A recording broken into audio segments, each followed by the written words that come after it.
电钻一响，黄金万两。大家好，我是安装工小米。旧房改造，安装一台油烟机。这是油烟机自带的逆止阀。安装前呢，要加这个皮垫，这样密封性更好，防止油烟侧漏。这是配件螺丝。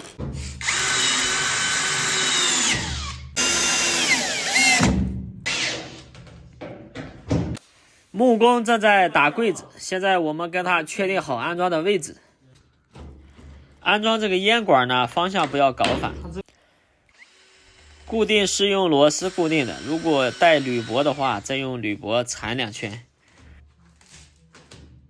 如果按标准安装呢，我们可以看它这个说明书上的图纸，从台面到油烟机底部，这是一个尺寸范围。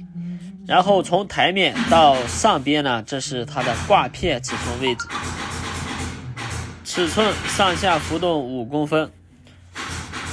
将来的罩呢要掏到这个柜子的中心，所以我们以柜子的中心取中安装油烟机，然后从中心点向上测量，就按图纸所标的尺寸定位高度。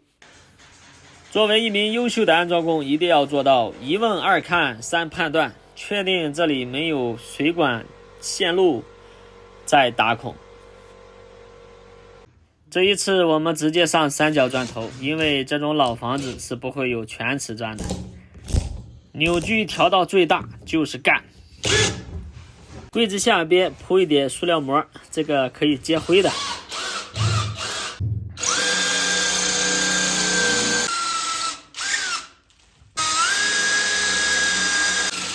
3角钻头在这种场景应用其实是最好的，最快的。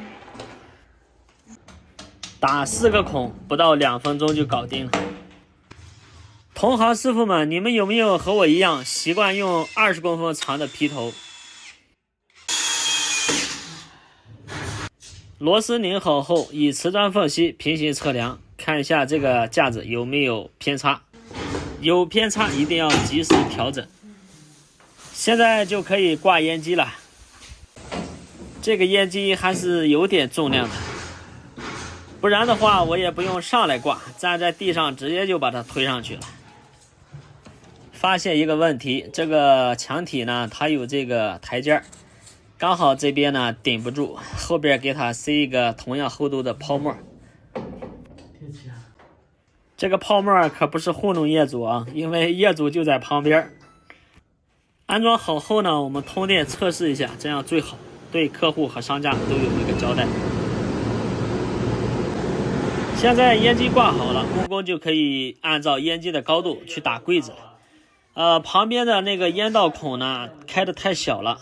后期木工这边要打柜子，打好柜子以后再安装一个逆止阀，把这个烟管接好。